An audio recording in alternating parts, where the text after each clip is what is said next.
नमस्कार दोस्तों, आज हम बात करेंगे उस शासक की जो कभी किसी से नहीं हारा। उनका नाम पेशवा बाजीराव बल्लाळ भारत के इतिहास के विश्व के इतिहास के अप्रतिम युद्ध नायकों में से एक, जिन्होंने दुनिया में 40 लड़ाइयां लड़ी और केवल 40 वैरियस साल की उम्र 40 की 40 जीत। एक भी युद्ध। हम आपको बता दें कि पेशवा बाजीराव प्रथम मराठा साम्राज्य के महानतम और सबसे सफल सेनापतियों में बाजीराव प्रथम। आज हम उनके पूरे जीवन और संघर्ष के बारे में जानेंगे। आइए शुरू करते हैं।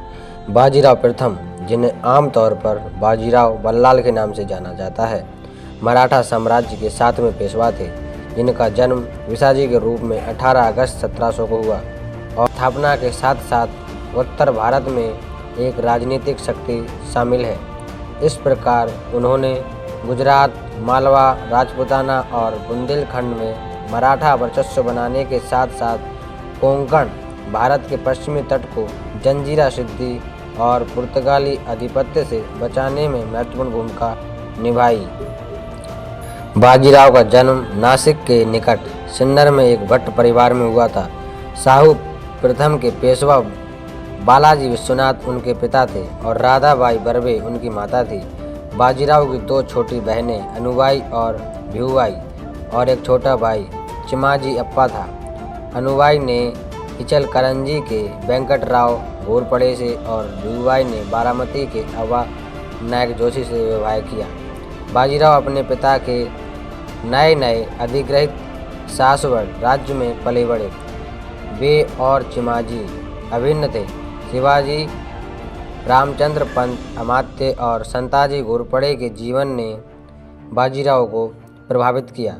उनके पिता ने उन्हें एक कूटनीतिज्ञ और योद्धा के रूप में प्रशिक्षित किया। एक ब्राह्मण परिवार में जन्मे उनकी स्कूली शिक्षा में पढ़ना, लिखना और संस्कृत में सीखना शामिल था, लेकिन उन्होंने खुद को किताबों तक ही सीमित नहीं रखा।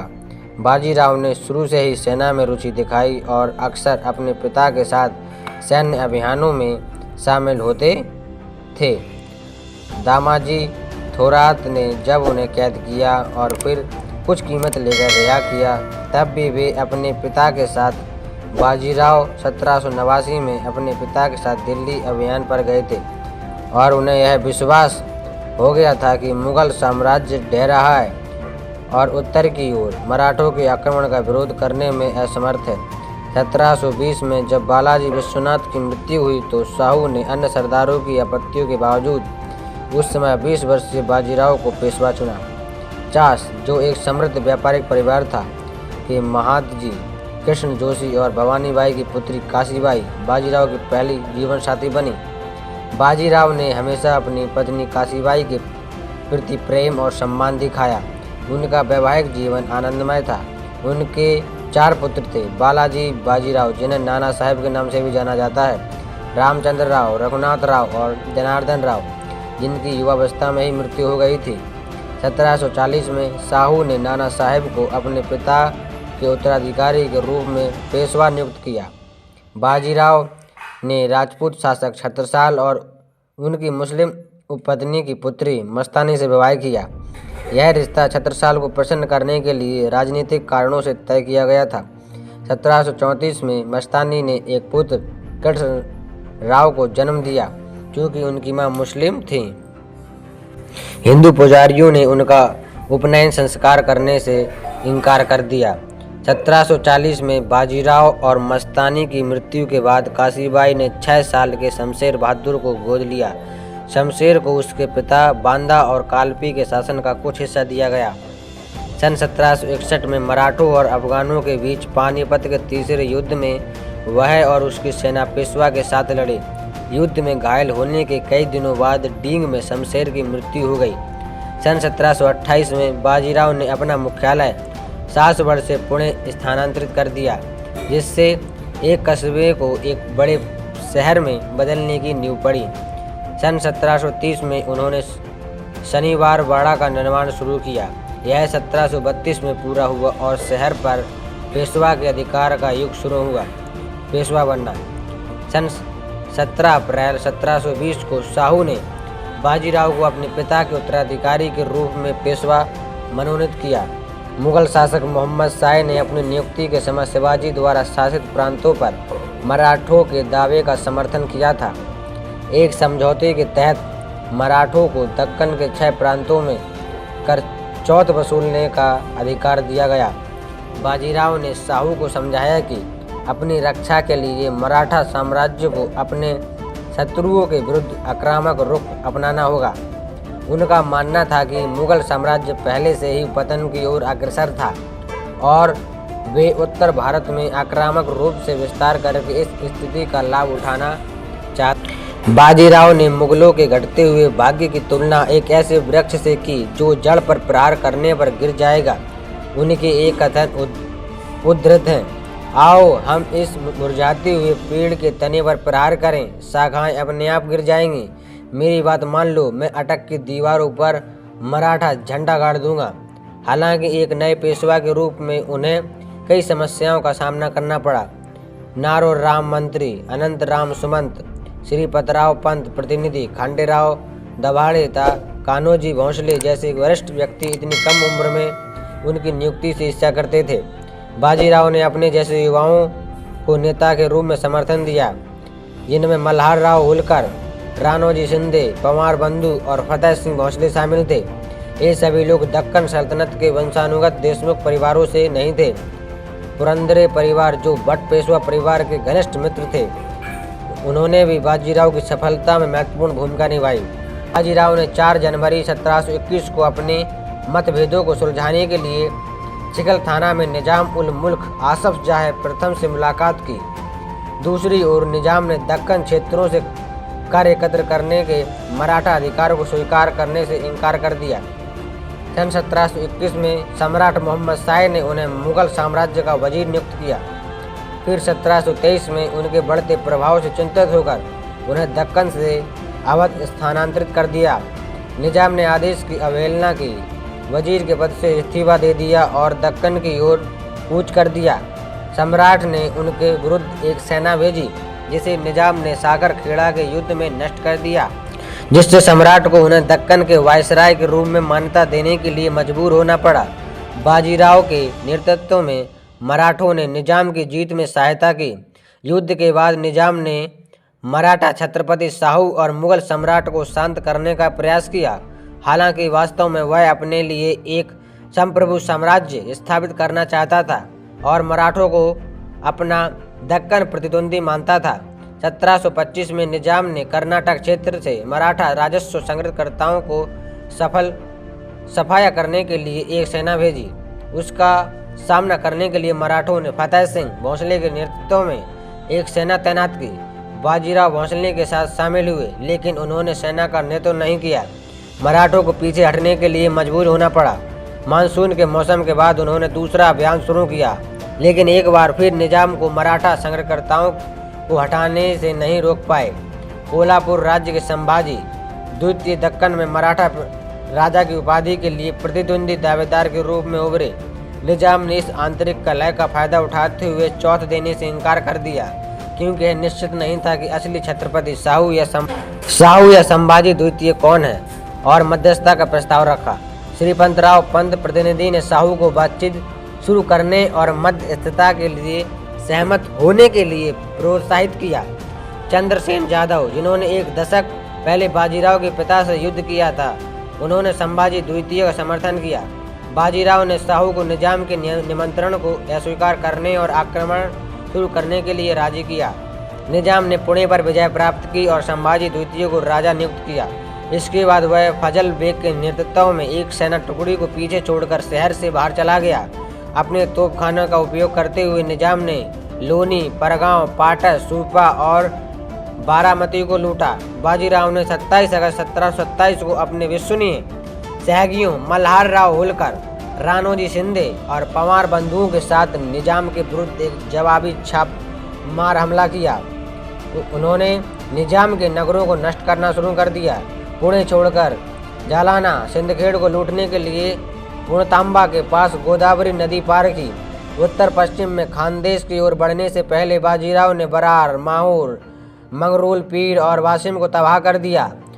उन्होंने गोकरमुंडा में तापी नदी की पार की और पूर्वी गुजरात पहुंचकर जनवरी 1728 में छोटा उदयपुर पहुंचा। यह जानने के बाद कि निजाम पुणे लौट आया है, बाजीराव ने बुरहानपुर की ओर कूच किया। यह विश्वास करते हुए कि निजाम रणनीतिक रूप से महत्वपूर्ण शहर को बचाने की कोशिश करेगा। दूसरी ओर बाजीराव ने बुरहानपुर में प्रवेश नहीं किया। इसके बजाय 14 फरवरी 1728 को बेताबाद में खानदेश पहुंचे।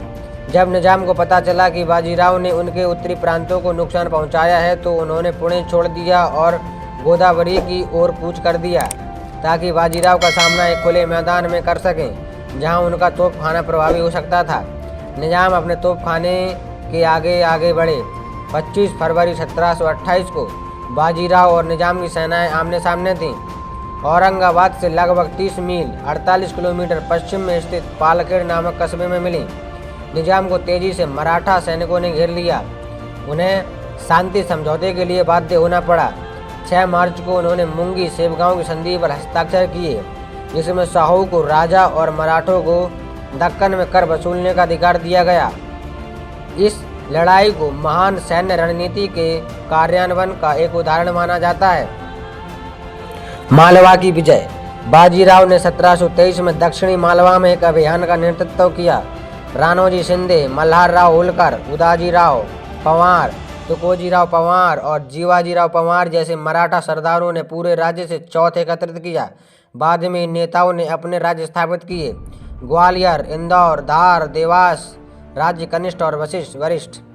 मुगल सम्राट ने मराठा प्रभाव का विरोध करने के लिए गिरधर बहादुर को मालवा का राज्यपाल चुना। निजाम पर विजय प्राप्त करने के बाद बाजीराव ने अपना ध्यान वापस मालवा की ओर मोड़ लिया। अक्टूबर 1728 में उन्होंने अपने छोटे भाई चिमाजी अप्पा को एक बड़ी सेना सौंपी, जिसे उनके विश्वसनीय सेनापति उदाजी पवार मल्हारराव होलकर का समर्थन प्राप्त था। 24 नवंबर 1728 को मराठा सेना नर्मदा नदी के दक्षिणी तट पर पहुंच गई। उन्होंने अगले दिन नदी पार की और धर्मपुरी में डेरा डाला। वे तेजी से उत्तर की ओर बढ़े, मांडू के पास घाट को पार किया और 27 नवंबर को नालछा में रुके। जब मराठा सेना घाटों पर चढ़ाई करने लगी तो गिरधर बहादुर और उनके चचेरे भाई दया बहादुर के नेतृत्व में मुगल सेना ने तुरंत उनका विरोध करने के लिए तैयारी की। गिरधर बहादुर ने अनुमान लगाया कि मराठे आमजेरा के पास घाट पर चढ़ेंगे। यह मानते हुए कि मांडू किले के पास का मार्ग मजबूत रूप से सुरक्षित है, वह और उसकी सेना आमजेरा की ओर बढ़े और वहां एक मजबूत स्थिति स्थापित की। उन्होंने अनुमान लगाया कि मराठे मांडू किले के पास चढ़ गए और 29 नवंबर 1728 को धार के लिए रवाना हुए, क्योंकि वे वहां नहीं दिखे। गिरधर बहादुर ने मराठा घुड़सवारों को अपनी ओर आते देखा। चिमाजी की सेना ने 29 नवंबर को आमजेरा के युद्ध में मुगलों को हराया। मराठों ने 18 हाथी, घोड़े, ढोल और अन्य कीमती सामान लूट लिया। पेशवा जो छत्रसाल से मिलने आए थे, उनको इस विजय की खबर मिली। चिमाजी ने उज्जैन पर चढ़ाई की, लेकिन रसद की कमी होने के कारण उन्हें पीछे हटना पड़ा। मराठा सेना फरवरी 1729 तक वर्तमान राजस्थान में प्रवेश कर चुकी थी। पुर्तगाल की विजय। भारत के पश्चिमी तट के कई हिस्सों पर पुर्तगालियों का कब्जा हो चुका था। उन्होंने मराठों को सालसेट द्वीप पर एक कारखाना स्थल देने का अपना समझौता तोड़ दिया और अपने क्षेत्र के हिंदुओं के प्रति शत्रुतापूर्ण व्यवहार किया। पेशवा ने मार्च 1737 में उनके विरुद्ध चिमाजी के नेतृत्व में एक मराठा सेना भेजी। हालांकि मराठों ने वसई के युद्ध में घोड़बंदर किले और लगभग पूरे वसई पर कब्जा कर लिया था और 16 मई 1739 को एक लंबी घेराबंदी के बाद सालसेट पर कब्जा कर लिया। फिर भी नादिर शाह के भारत पर आक्रमण ने उनका ध्यान पुर्तगालियों से हटा दिया। वसई के युद्ध पुरस्कारों में कई चर्च की घंटियां शामिल थीं, जो पूरे महाराष्ट्र के कई प्रसिद्ध हिंदू मंदिरों में पाई जा सकती हैं। छत्रसाल ने बुंदेलखंड में मुगल साम्राज्य के विरुद्ध विद्रोह किया और एक स्वतंत्र राज्य की स्थापना की। मोहम्मद खान बंगश के नेतृत्व में एक मुगल सेना ने दिसंबर 1728 में उन पर आक्रमण किया और उनके किले परिवार को घेर लिया। बाजीराव की सहायता के लिए छत्रसाल को बार बार अनुरोध के बावजूद उस समय मालवा में थे। उन्होंने अपनी दुर्दशा तुलना गजेंद्र मोक्ष से की। छत्रसाल ने बाजीराव को लिखे अपने पत्र में लिखा था कि जान लो मैं भी उस दुखद स्थिति में हूँ जिसमें प्रसिद्ध हाथी मगरमच्छ द्वारा फंसे जाने पर मेरी वीर जाति विलुप्त की कगार पर है। आओ मेरी लाज बचाओ हे बाजीराव। छत्रसाल के अनुरोध पर पेशवा अपने लेफ्टिनेंट पिलाजी जाधव, तुकोजी पवार, नारो शंकर और दावलजी सोमवंशी सहित 25,000 घुड़सवारों के साथ मार्च की दुविधा का पता चला और वह अतिरिक्त सेना लेकर पहुंचा। उसकी सेना पर बाजीराव के सैनिकों ने हमला किया और उसे हरा दिया। अंततः बंगस को भागने के लिए मजबूर होना पड़ा। दिसंबर 1731 में अपनी मृत्यु से पहले छत्रसाल ने अपना 1/3 क्षेत्र मराठों को दे दिया था। गुजरात की विजय। मध्य भारत में मराठा नियंत्रण को मजबूत करने के बाद बाजीराव ने गुजरात के समृद्ध प्रांत से कर एकत्र करने के मराठा अधिकार को फिर से स्थापित करने का संकल्प लिया और 1730 में चिमाजी अप्पा के नेतृत्व में एक मराठा सेना वहां भेजी। प्रांत के मुगल गवर्नर सर बुलंद खान ने मराठों को चौथ एकत्र करने का अधिकार दिया। उसके बाद जल्द ही आभा सिंह ने शासन संभाला, जिन्होंने भी कर एकत्र करने के लिए मराठा अधिकार को स्वीकार कर लिया। साहू के सेनापति प्रधान सेनापति त्र्यंबक राव दवाड़े चिढ़ गए क्योंकि उनके पूर्वजों ने कई बार गुजरात पर विजय प्राप्त की थी और प्रांत से कर एकत्र करने का अधिकार मांगा था। उन्होंने पेशवा के खिलाफ विद्रोह कर दिया क्योंकि वह अपने परिवार के सत्ता क्षेत्र पर बाजीराव के प्रभुत्व से क्रोधित थे। 1728 में गिरधर बहादुर की हार के बाद मुगल सम्राट ने मराठों पर विजय पाने के लिए जयसिंह द्वितीय को भेजा। जयसिंह ने शांतिपूर्ण समाधान की वकालत की, लेकिन सम्राट ने उसे अस्वीकार कर दिया और उनकी जगह मोहम्मद खान बंगस को नियुक्त किया। बंगस ने निजाम त्र्यंबकराव संभाजी द्वितीय के साथ गठबंधन किया। बाजीराव को पता चला कि दवाड़े और गायकवाड़ ने 40,000 की सेना के साथ दाभोई के मैदान पर खुली लड़ाई की योजना बनाई थी, जबकि बाजीराव की कुल सेना केवल 25,000 थी। बाजीराव ने लगातार दवाड़े को संदेश भेजे, उनसे छत्रपति साहू की उपस्थिति में मतभेद को सौहार्दपूर्ण ढंग से सुलझाने का आग्रह किया, लेकिन दवाड़े अड़ियल और जिद्दी बने रहे। उन्होंने बाजीराव के प्रस्ताव को अस्वीकार कर दिया। दवाड़े हाथी पर सवार थे जबकि बाजीराव घोड़े पर। हालांकि युद्ध के दौरान एक गोली त्रिभंकर राव के सिर में लगी और उनकी तत्काल मृत्यु हो गई। बाद में यह निर्धारित हुआ कि घातक गोली दवाड़े के मामा भाऊ सिंह थोक ने चलाई थी।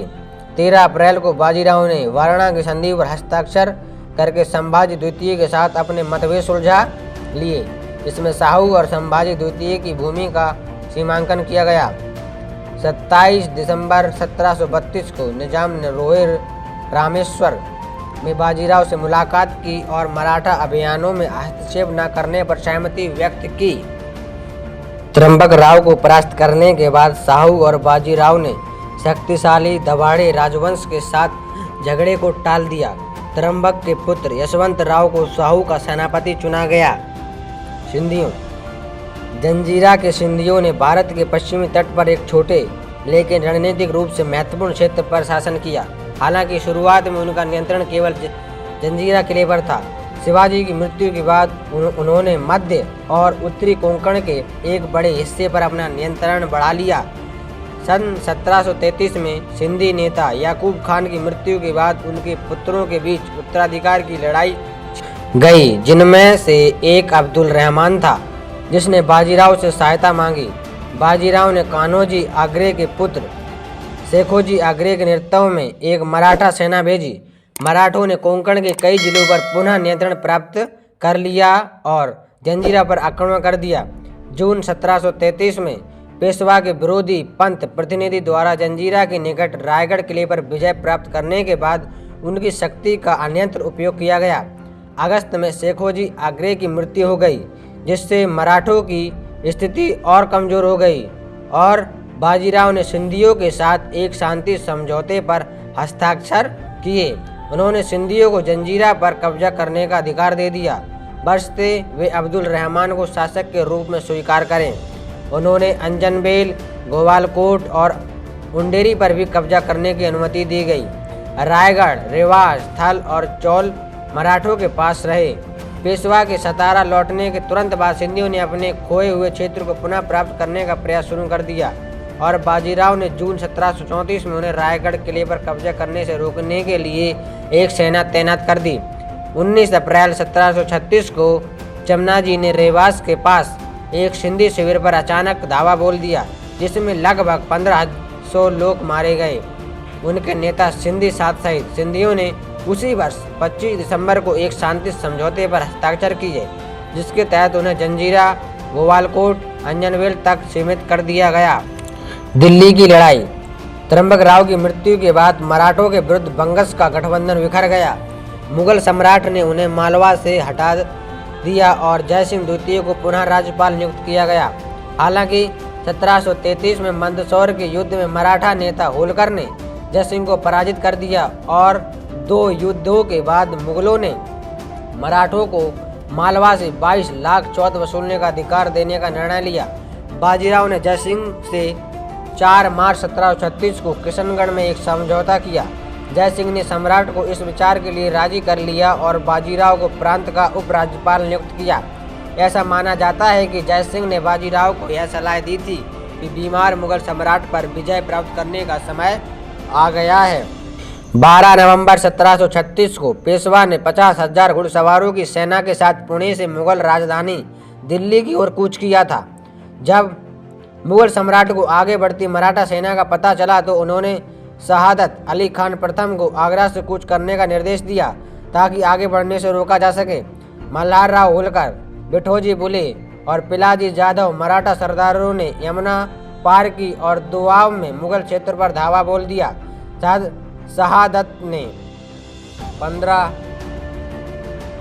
शहादत खान ने 1.5 लाख सैनिकों वाली सेना का नेतृत्व करते हुए उन पर आक्रमण किया, उन्हें हराया और मथुरा वापस चले गए।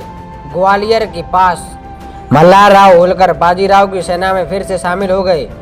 शमशम उद दौला, मीर बख्शी और मोहम्मद खान बंगश ने मथुरा में शमशम उद दौला के यहाँ एक रात्रि भोज का आयोजन किया, यह मानते हुए कि मराठे दक्कन भाग गए हैं। दावत के दौरान उन्हें पता चला कि बाजीराव ने जाट और मेवाती पहाड़ी मार्ग आगरा दिल्ली के सीधे रास्ते के बजाय अपनाया था और अब दिल्ली में थे। मुगल सेनापतियों ने दावत छोड़ दी और जल्दी से शहर लौट आए। बाजीराव के आक्रमण को रोकने के लिए मुगल सम्राट ने मीर हसन खान कोका के नेतृत्व में एक सेना तैनात की। 28 मार्च 1737 को दिल्ली के युद्ध में मराठों ने उनकी सेना को नष्ट कर दिया। इसके बाद बाजीराव मथुरा से आ रही एक बड़ी मुगल सेना के डर से पीछे हट गए। दिल्ली पर बाजीराव का आक्रमण इतना साहसिक और दुस्साहसी था कि न तो मुगल सेनापति और न ही मुगल खुफिया एजेंसियां उनकी गतिविधियों का अंदाजा लगा सकें और न ही उनका पूर्वानुमान लगा सकें। भोपाल का युद्ध। बाजीराव के दिल्ली कूच के बाद मुगल सम्राट मोहम्मद शाह ने निजाम से सहायता मांगी। निजाम दक्कन से रवाना हुआ और सिरोंज में बाजीराव की लौटती सेना से मिला और पेशवा को सूचित किया कि वह मुगल सम्राट के साथ अपनी दोस्ती को सुधारने के लिए दिल्ली आ रहा है। निजाम को अन्य मुगल सामंतों का समर्थन प्राप्त था और बाजीराव के खिलाफ 30,000 सैनिकों वाली मुगल सेना तोपखाने से बढ़ी हुई तैनात की गई थी। पेशवा ने 80,000 सैनिकों की एक सेना तैयार की। निजाम की दक्कन सहायता का विरोध करने के लिए बाजीराव ने ताप्ती नदी पर चिमाजी अप्पा के नेतृत्व में 10,000 सैनिकों वाली सेना तैनात की और उन्हें नासिर जंग को बुरहानपुर से आगे बढ़ने से रोकने का आदेश दिया। उन्होंने और उनकी सेना ने दिसंबर 1737 की शुरुआत में नर्मदा नदी पार की और वहां दुश्मन की गतिविधियों पर नज़र रखने के लिए तैनात एजेंटों और जासूसों से बातचीत की। निजाम ने अपने सैनिकों और तोपखाने की रक्षा के लिए भोपाल में शरण ली, जो एक 4 दीवारी से घिरा शहर था और जिसके पिछले हिस्से में एक झील थी। बाजीराव ने निजाम को घेर लिया और बाहरी रसद रोक दी। निजाम के तोपखाने की वजह से मराठों ने अपनी दूरी बनाए रखी और अपनी सीमाओं को नुकसान पहुंचाया। बाहर से कोई भोजन नहीं आ पा रहा था और सैनिक और उनके जानवर भूख से मर रहे थे। 7 जनवरी 1738 को निजाम और अब जो टिक नहीं पाया था ने दोरहा में एक शांति संधि पर हस्ताक्षर किया। मालवा मराठों के हवाले कर दिया गया। मुगलों ने $50 लाख का हर्जाना देने की सहमति दी और निजाम ने कुरान की आयतों पर संधि को कायम रखने की कसम खाई। बाजीराव प्रथम की युद्ध रणनीति। बाजीराव युद्ध में अपने त्वरित सामरिक युद्धाभ्यास के लिए प्रसिद्ध थे, जिसमें उन्होंने संताजी घोरपड़े और तानाजी जाधव जैसे मराठा सेनापतियों से विरासत में मिली घुड़सवार सेना का इस्तेमाल किया। 1728 में पालखेड़ का युद्ध, जिसमें उन्होंने दक्कन के मुगल गवर्नर को युद्धाभ्यास में परास्त किया और 1737 में दिल्ली का युद्ध इसके दो उदाहरण हैं। उनकी ताकत बड़ी संख्या में घुड़सवार सेना को तेज गति से ले जाने में थी। British field marshal Bernard Montgomery ने पालखेड़ युद्ध में बाजीराव की रणनीति की, खासकर दुश्मन के खिलाफ युद्ध करते समय जमीन से दूर आपूर्ति और संचार संपर्कों की कम परवाह करते हुए उनके सैनिकों की जीवित रहने की क्षमता की। मोंटगोमरी ने अपनी रचना युद्ध का समुचित इतिहास में पालखेड़ में बाजीराव की जीत के बारे में लिखा है। वे मराठे 18वीं शताब्दी में अपने सर्वश्रेष्ठ रूप में थे और 1727-28 का पालखेड़ अभियान, जिसमें बाजीराव प्रथम ने निजाम उल मुल्क को हराया था, रणनीतिक गतिशीलता का एक उत्कृष्ट उदाहरण है। बाजीराव की सेना पूरी तरह से घुड़सवार सेना थी, जो केवल कृपाण, भाला, कुछ इकाइयों में एक धनुष और एक गोल ढाल से लैस थी। हर दो सैनिकों के लिए एक अतिरिक्त घोड़ा होता था। मराठी तोपखाने, सामान, यहाँ तक कि पिस्तौल और रक्षात्मक कवच से भी मुक्त होकर आगे बढ़ते थे। वे लूटपाट करके अपनी जरूरतें पूरी करते थे। मोंटगोमरी ने यह भी लिखा, बाजीराव दक्कन पर निजाम के शासन से नाराज थे और उन्होंने ही पहला प्रहार किया। अक्टूबर 1737 में जैसे ही वर्षा ऋतु समाप्त हुई, बाजीराव निजाम के क्षेत्र में घुस आए। हल्के हथियारों से लैस मराठा बड़ी तेजी से आगे बढ़े, मुख्य कस्बों और किलों से बचते हुए देश भर में रहकर आगजनी और लूटपाट करते हुए नवंबर 1727 की शुरुआत में उन्हें निजाम के योग्य लेफ्टिनेंट इवाज खान के हाथों में एक बार हार का सामना करना पड़ा, लेकिन एक महीने के भीतर वे पूरी तरह से संभल गए और अचानक दिशा बदलते हुए पूर्व उत्तर पश्चिम की ओर दौड़ पड़े। निजाम ने अपनी सेनाएं जुटाईं और कुछ समय तक उनका पीछा किया, लेकिन मराठों की तेज और अप्रत्याशित गतिविधियों से वे हतप्रभ रह गए और उनके सैनिक थक गए। यदुनाथ सरकार ने बाजीराव को स्वर्गीय घुड़सवार सेनानायक बताया है। यदुनाथ सरकार ने उनके 20 साल के सैन्य जीवन के बारे में लिखा, दिल्ली में श्रीरंगपट्टन और गुजरात में हैदराबाद तक भारतीय उपमहाद्वीप में अथक परिश्रम और अथक यात्राओं में बिताए गए 20 वर्षों ने महान शिवाजी के दिनों के बाद से हिंदू जाति द्वारा उत्पन्न किए गए सबसे अद्भुत कर्मठ व्यक्ति को थका दिया। बीजी दिघे के अनुसार शिवाजी के बाद बाजीराव मराठा साम्राज्य के इतिहास में सबसे प्रसिद्ध व्यक्ति हैं। बाजीराव ने स्थानीय भूभाग का उपयोग करके दुश्मन की आपूर्ति लाइनों को काट दिया। उन्होंने आगे बढ़कर नेतृत्व किया और पारंपरिक मराठा रणनीतियों का इस्तेमाल किया, जैसे कि प्रतिद्वंदी को तेजी से घेरना, पीछे से प्रकट होना, अप्रत्याशित स्थान से वार करना, दुश्मन का ध्यान भटकाना, उन्हें असंतुलित करना और युद्ध के मैदान को अपने मापदंडों के अनुसार ढालना। बाजीराव ने विरोधी सेनाओं की पूरी जानकारी अपने पास रखी, अप्रत्याशित स्थानों पर हमला किया और भय पैदा किया। शिवाजी के बाद बाजीराव को मराठा इतिहास का सबसे करिश्माई और सक्रिय नेता माना जाता है। उन्हें सर्वकालिक सर्वश्रेष्ठ सैन्य कमांडरों में से एक माना जाता है। के.एम. मणिपक्कर ने बाजीराव प्रथम द ग्रेट पेशवा की अपनी भूमि में लिखा है, महान पेशवा बाजीराव निसंदेह 18वीं शताब्दी में भारत के सबसे उत्कृष्ट राजनेता और सेनापति थे। यदि शिवाजी मराठा राज्य के संस्थापक थे, तो बाजीराव यह दावा कर सकते हैं कि उन्होंने ही इसे विघटन से बचाया और एक राष्ट्रीय राज्य को एक साम्राज्य में परिवर्तित किया। छत्रपति शाहू को भी बाजीराव पर पूरा भरोसा था। उन्होंने आदेश जारी किया था कि सभी को बाजीराव की आज्ञा का पालन पूरी निष्ठा से करना चाहिए और ऐसा कोई काम नहीं करना चाहिए जिससे उनका स्वभाव नाराज हो। एक अन्य अवसर पर उन्होंने बाजीराव को लोहे हृदय वाला व्यक्ति कहा है। बाजीराव की मौत। बाजीराव का शरीर अंतहीन युद्धों और सैन्य अभियानों से क्षीण हो गया था। रावेर खेड़ी में डेरा डालने के दौरान उन्हें भयंकर बुखार हो गया और 28 अप्रैल 1740 को उनकी मृत्यु हो गई। उसी दिन नर्मदा नदी के तट पर उनका अंतिम संस्कार किया गया। बालाजी बाजीराव ने राणोजी शिंदे को उनकी स्मृति में एक छतरी बनवाने का निर्देश दिया। स्मारक के चारों ओर एक धर्मशाला है। परिसर में नीलकंठेश्वर महादेव, शिव और रामेश्वर राम को समर्पित 2 मंदिर हैं। दोस्तों, बाजीराव इतिहास के एक ऐसे योद्धा हैं जिन्होंने 56 युद्ध लड़े और एक भी युद्ध नहीं हारे। उन्होंने 56 के 56 युद्ध जीते। लेकिन उन्हें इतिहास में इतनी जगह नहीं दी गई जितनी उन्हें मिलनी चाहिए थी। हमें अकबर, बाबर, हुमायूं का इतिहास पढ़ाया गया, मुगलों का इतिहास पढ़ाया गया, लेकिन हमें अपने भारत के वीर बहादुरों का इतिहास नहीं पढ़ाया गया।